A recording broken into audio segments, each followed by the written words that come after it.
afternoon. Welcome to Malacanang Press Briefing in Cagayan City with Presidential Spokesperson Secretary Harry Roque. Welcome po sa Cagayan de Oro City. This is the first time we are conducting a palace briefing here in Cagayan de Oro City. And the occasion, of course, is the oath-taking of all barangay captains for Region 10. And of course, this afternoon, we will be expecting President Rodrigo Roa Duterte himself. Now, let me begin with the good news. Good news Monday for Cagayan.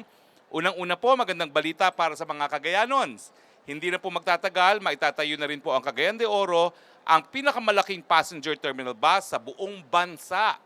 According to the Department of Transportation, this passenger terminal structure is a two-story building with modern design and facilities such as check-in areas with X-ray scanning machines, walk-through metal detectors, restrooms, charging stations, pay parking, ticketing offices, and field offices.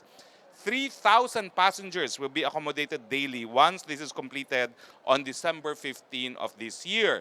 Good news na naman po sa Cagayanons.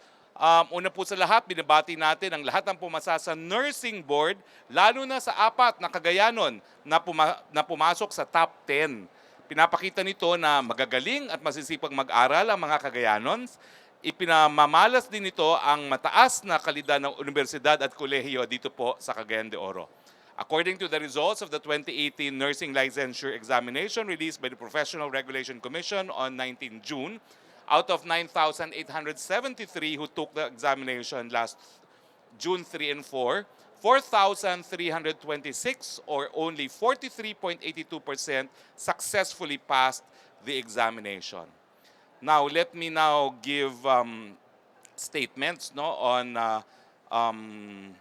certain issues. Unahin ko na po, alam ko, ang tanong ninyo, yung sinabi ng Pangulo tungkol sa Panginoon. Ang paninindigan po natin dyan, yan po ay personal na paniniwala ng ating Pangulo. Ang kalayaan po ng malayang pananampalataya, kasama po dyan yung kalayaan na huwag magkaroon ng kahit anong pananampalataya. Personal po yan kay Presidente, hindi kinakailangan bigyan ng interpretasyon, yan ang paniniwala niya, full stop. Now, ang siguro po pwede po natin bigyan ng atensyon ngayon kung bakit ganoon ang galit ng Pangulo sa Simbahang Katolika. Ay ito nga po yung karanasan niya. Nung bata daw siya ay namolestya siya. Panahon na po siguro na i-address natin itong issue na pagmamolestya ng mga batang lalaki sa Simbahang Katolika. Siguro po kinailangan ng isang biktima ay maging presidente para ito po ay maisa publiko, mapag-usapan at magkaroon naman ng solusyon. Hinihingi po natin siguro na para hindi na maulit yung ganitong sentimento laban sa Simbahang Katolika, magkaroon na po ng investigasyon, magkaroon na po ng pag-aamin kung talagang nangyari itong mga bagay nito, magkaroon ng transparency at magkaroon ng hakbang para maiwasan na po itong pagmumulestya sa mga batang kalalakihan. Now, pagdating naman po sa school drug testing, nung huli pong palace press briefing natin, sabi ko po that the palace will defer to the position of the DepEd. Nagsalita na po si Secretary Briones.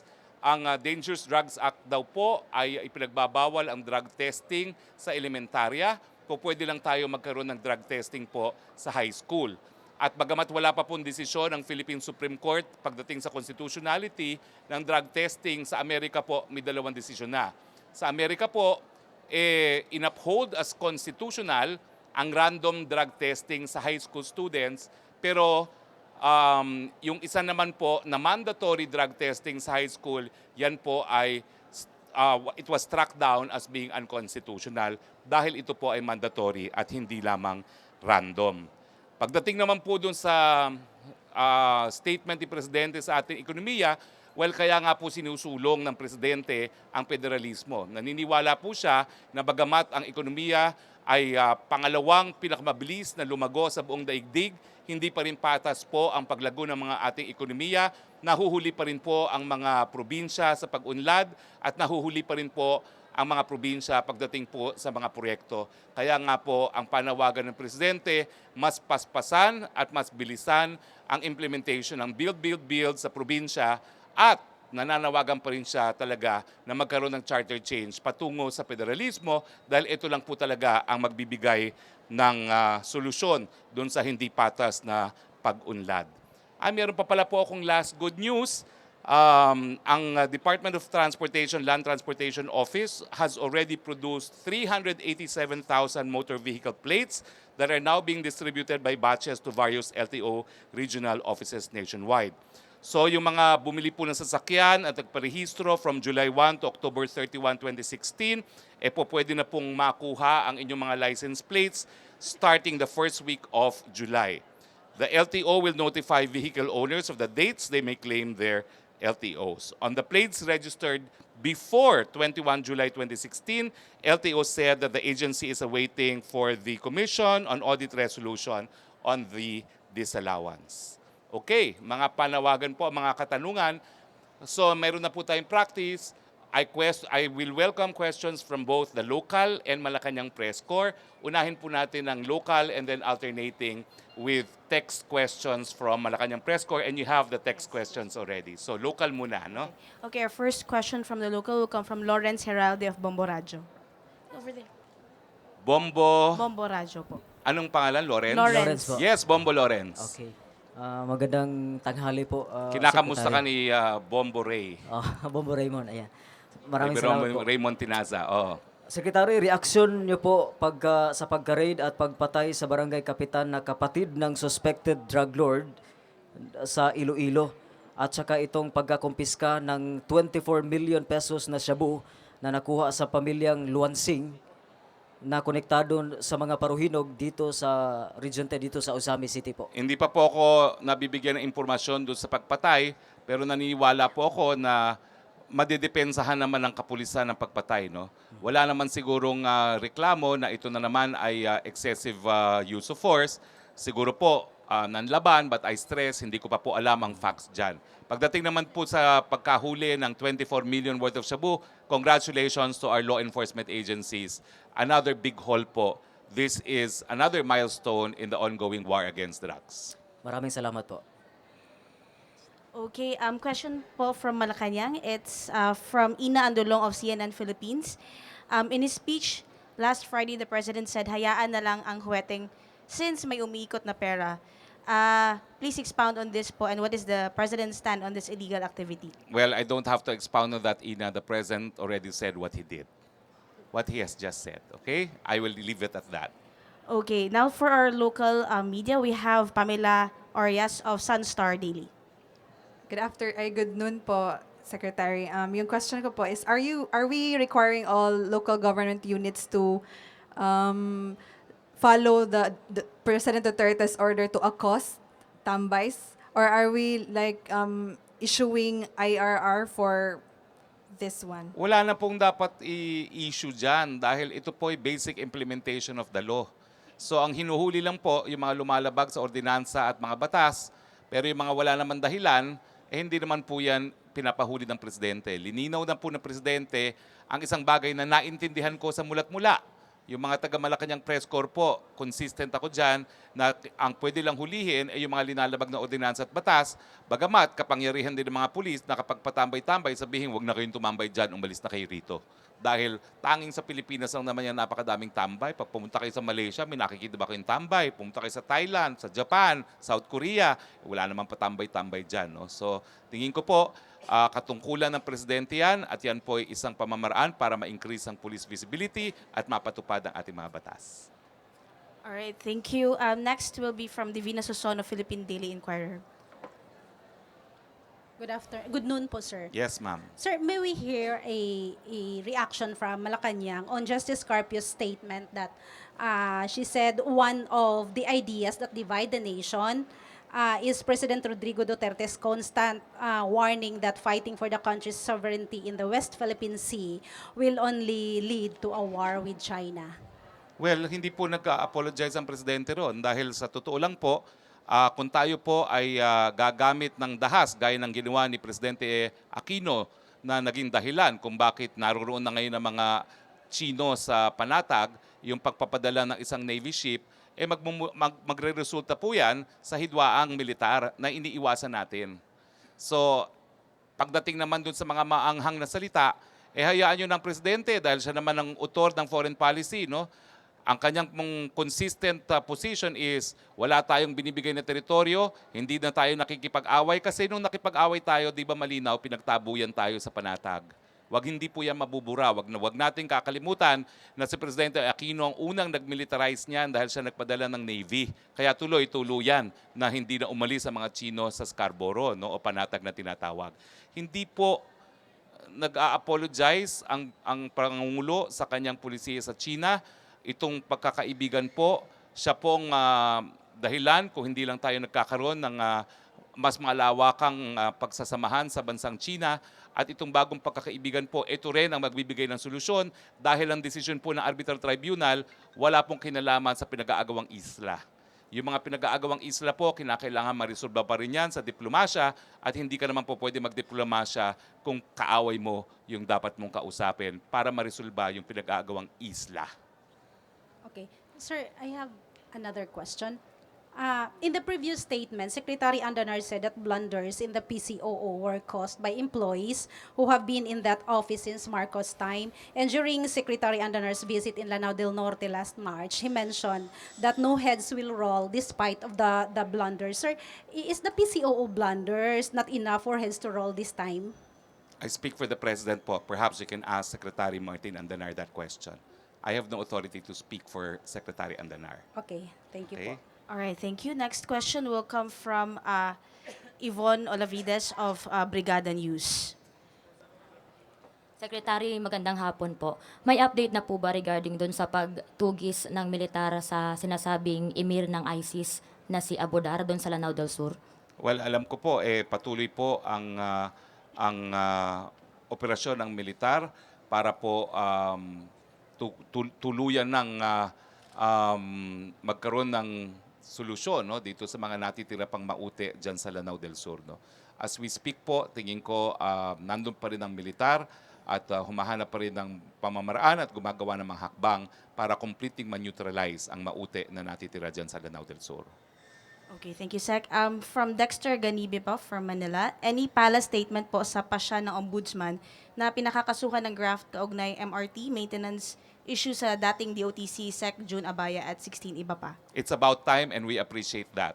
Kung naalala nyo po, kung hindi ito nakasuhan, talagang isa-isa po naming i-release yung mga dokumento, pero since nandyan na po ang desisyon ng Ombudsman, it's about time po na magkaroon ng pananagutan, lalo na doon sa mga nagdarambong naman, no, ng pondo para sa MRT na ngayon po ay nagbibigay ng talaga namang napakalaking pahirap sa ating mga mananakay. Okay, thank you po. From Pia Gutierrez po, what was the PH government's basis in granting permits to Chinese military planes to refuel in the Philippines? Is there a long-term agreement between Philippines and China which allows Chinese military planes to do this on a regular basis? And why Davao po? All aircrafts, provided that they ask for permits, are required to refuel. Pia, wala akong alam na prohibition sa international law na magbabawal sa mga eroplanong Chino para gumamit ng ating mga airport kung pinapayagan sila ng bansa. Yan po ang problema sa atin. Iniisip natin, palibasa sanay tayo, only the Americans can use our airports and our ports pag sila'y kinakailangan mag-refuel or kumuha ng mga supply. Hindi po. Lahat po ng puerto natin, lahat po ng ating airplanes, bukas po sa lahat yan, provided they will get our consent. Meron po kasi tayong mga tinatawag na unless pinagbabawal ng Pilipinas, talaga naman pong yan po ang patakaran at this time and age.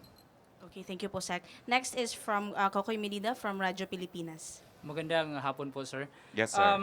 38 countries issued statement urging the Philippines to stop the drug war. Then they said they might call for external investigation. Reaction po ng mga Malacanang na tininig ba ating presidente sa statement na ito? Well, ako nga po ay consistent. Hindi na po natin kailangan na magkaroon ng panawagan galing sa mga dayuhan. Ang Korte Suprema po natin nagdesisyon, pinasumite sa Korte Suprema lahat yung mga detalye tungkol dun sa mga napatay concerning the drug war. Ibig sabihin po, yung mga institusyon natin dito sa Pilipinas gumagalaw po at hindi natin kinakailangan na magpayo ang mga dayuhan. Pero, siyempre po, nagsalita na rin si Secretary Alan at sinabi po ni Secretary Alan Cayetano na ginagawa po nilang, wini-weaponize po nila ang human rights, no? Ginagamit po nilang issue human right para idiin ng presidente na hindi sinusuportahan ng mga bansang ito. Okay, one more Okay, question. one more sec. Regarding po sa isang utility ng DXSO Marawi na pinatay noong Saturday evening 6 p.m. Ano po ba ang gagawin ng ating inyong opisina para matulungan po yung isang Jessicano na utility po ng DXSO na pinatay doon sa Marawi? Well, lahat po ng patayan, obligasyon ng Estado na imbestigahan, litisin at parusahan, bigyan ng domestic remedy ang mga biktima ng patayan. Hindi ko po alam kung papasok itong patayan nito sa Task Force on Media Killing, no? Tanging administrasyon po ni Pangulong Duterte ang bumuo ng Task Force on Media Killing na siyang nakatutok po sa mga prosecution ng mga pinatay na media workers. Hindi ko lang po alam kung itong utility worker will qualify under the task force. Pero sigurado po yan yung ating otoridad, kapulisan, bibigay alam ko na naman kay General Albayalde na kinakailangan pagbutihin ang investigasyon at gawing mabilis ang investigasyon. And so far po, ang track record naman ni General Albayalde, I'm sure he will hear about this, halos linggo-linggo po kami nagtatawagan on cases of priest killing, on media killing. At napapansin nyo naman po, napakabilis ng investigasyon ngayon ng PNP mula nung nag-take over si General Albayalde. So kudos to General Albayalde. Magandang araw po, Secretary. Sir, meron po bang tendency na i-extend pa ni Presidente Rodrigo Duterte yung martial law dito sa Mindanao? Kasi ngayon po, tinutugis na po ng mga military yung si Abu Dar at saka yung anak daw ni Isnilon Hapilon. Sabi po ng Presidente, complicated yung nationwide martial law. So hanggang dito lang po muna tayo sa Mindanao. Follow up. Okay, follow up. Secretary, follow up po. Pwede ba naming malaman kung kailan posibleng ipahayag ni Presidente Rodrigo Duterte sa publiko yung mga another list po ng mga alleged narcolist? Gaya ng sinabi ko po, vinivet lang po yan ng PIDEA at magkakaroon po sila ng central drug listing din, no? Para iisahan na lang ang drug list na minimaintain ng lahat ng police law enforcement agents. All right. Any more questions from our media? Malacanang. Okay, from Malacanang. Sir, from Dreo Calonzo, what does the President mean when he said the economy is in doldrums? Sinagot ko na po yan. Talagang napapansin niya na bagamat meron ng build, mas mahina pa rin ang implementasyon ng build sa mga probinsya. So yan po ay panawagan sa ating mga economic team na pukpukin na talaga yung mga proyekto na nasa probinsya. At siyempre po, yan ay panawagan din para sa taong bayan at sa Kongreso na suportahan ng federalismo nang mawala na po itong bias laban sa mga probinsya pagdating sa pagunlad. Okay po, thank you. From Chona po, pahabol, sana pala yung whistleblower ni Roque's MRT mess? Well, hindi na kailangan siguro, no? But we will have him available now that charges have been filed. Sir, may question pa regarding the President when he called the God stupid from Virgil. Was his latest pronouncement in contradiction to his claim last week that he respects the Catholic Church? No, that's his personal belief. Individuals are entitled to their personal beliefs. That is the nature of freedom of religion. There are two aspects of freedom of religion. Number one is the liberty to believe, and number two is the anti-establishment clause. So, lahat po tayo may karapatang magkaroon ng pananampalataya. Lahat tayo may karapatang huwag magkaroon ng kahit anong pananampalataya. Ulitin ko po ang aking panawagan para maiwasan na po yung ganitong katinding paghihinakit sa simbahan katolika. Siguro po panahon na buksan ng simbahan katolika ang mga naging biktima ng pagmamolestya ng mga kabataan sila, tanggapin ang realidad, aminin, humingi ng patawad doon sa mga naging biktima. Dahil ang presidente lang po, siguro po, nagiging krusada na ito ni presidente, nagkataon yung isang biktima naging presidente, sana po itong problemang ito mabigyan ng solusyonan, magkaroon ng reparation, magkaroon ng pag-amin at pagpapatawad. Okay, actually, sir, this is the sort of the same question from Christine Avendano. Hi, sir, can I get a statement on Sen Ping's comments about the president's controversial statements about God? Sen Ping said, may God forgive the president for his negative comments about God and that he hoped the president will atone for his sins. The senator also said he will side with and choose God over the president. Sen Ping, as he had also said, would often support the president because he believed the chief executive could lead the country rightly. Isn't the president concerned that he might lose his supporters with this kind of statements? And does the president need to atone for his sins? Gaya ng sinabi ko po, the right to believe is personal. We appreciate the views of Senator Lacson. Despite what he has said recently, history will show that he will remain a very strong ally of the president. Halos pareho po ang politika nila ng presidente. Okay po, so far yun po yung mga Okay, Cagayan de similar Oro, questions. maraming salamat. And this afternoon po, the president will be addressing the barangay captains and I'm sure he will also address the nation. No? So, if there are no more questions, meron pa palang UNTV. Sige, habol, UNTV. Sir, pinaiimbestigahan po sa Kamara ng Makabayan ang related to sa tambay, sir, yung panghuli sa mga tambay. Ano pong reaksyon nyo? Wala po. May kapangyarihan po ang Kamara na magkaroon ng ganyang mga investigasyon, lalong-lalo na dahil it will be in aid of legislation. We're always welcome to any congressional, or we always welcome any congressional inquiry. Wala pong tinatago. Sir, isa lang po. Angelo Andrade po from ABS-CBN Cagayan de Oro. Sir, update po on Boracay rehabilitation.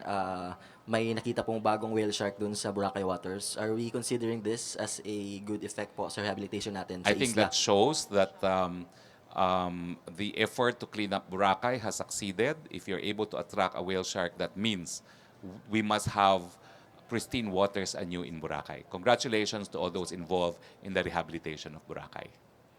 Sir, pahabol lang po from NPC. What is the palace position on PDEA's proposal to conduct mandatory drug testing for grade 4 students and up? Education Secretary Leonor Briones said conducting mandatory drug testing for grade 4 students is against the law and that only high schoolers and college students may undergo Thank you, such moderator. I already answered that. We take the side of Secretary Briones, invoking that in the United States, what has been upheld as being constitutional is only random testing for high school. And we concur with Secretary Briones that the Dangerous Drugs Act limits possible drug testing to high school and not to grade school students. Thank you. All right, thank you so much, Secretary Harry Roque. That's it for our Malacanang press briefing. Thank you so much.